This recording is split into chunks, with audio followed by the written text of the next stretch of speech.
October 7, 2023 ശേഷം Israel Palestine സംഘർഷം നമ്മൾ ഒരുപാട് വായിച്ചതും കേട്ടതുമാണ്. അതേസമയം ഇതുമായി ബന്ധപ്പെട്ട് ലെബനാനിലെ ഹിസ്ബുള്ള കൂടി ഇസ്രായേലിനെതിരെ യുദ്ധത്തിനും സംഘർഷത്തിനും ഇറങ്ങിയിരിക്കുകയാണ്. ഇതുമായി ബന്ധപ്പെട്ട കാര്യങ്ങളാണ് ഇന്ന് കറണ്ട് ഓയിൽ നമ്മൾ ഡിസ്കസ് ചെയ്യുന്നത്. It is me Shafeeq Kattakkadan.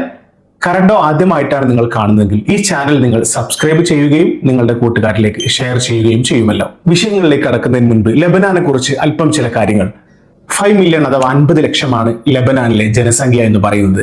ലെബനാന്റെ തെക്കേ അതിർത്തി ഇസ്രായേലുമായും വടക്ക് കിഴക്ക് അതിർത്തികൾ സിറിയയുമായും പടിഞ്ഞാറ് ഭാഗം മെഡിറ്ററേനിയൻ കടലുമായിട്ടാണ് ലെബനാൻ അതിർത്തി പങ്കിടുന്നത്. ഹിസ്ബുള്ള എന്ന് പറയുന്നത് 1982 മുതലാണ് ലെബനാൻ രൂപം കൊള്ളുന്നത്.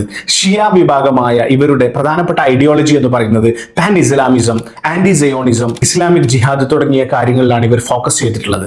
നിരവധി സാമൂഹിക ആക്ടിവിറ്റികൾ ഹിസ്ബുള്ള സജീവമാണ്. According to CNN, Hezbollah did everything that a government should do, from collecting the garbage to running hospitals and repairing schools.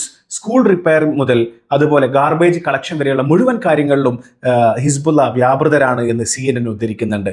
In July 2006, during the war with Israel, when there was no running water in Beirut, Hezbollah was arranging supplies around the city. തലസ്ഥാനമായ ബൈറൂത്തിൽ വെള്ളത്തിന്റെ അപര്യാപ്തത ഉണ്ടായപ്പോൾ അത് പരിഹരിച്ചത് ഹിസ്ബുള്ളയാണെന്ന് പത്രങ്ങൾ report ചെയ്യുന്നുണ്ട്.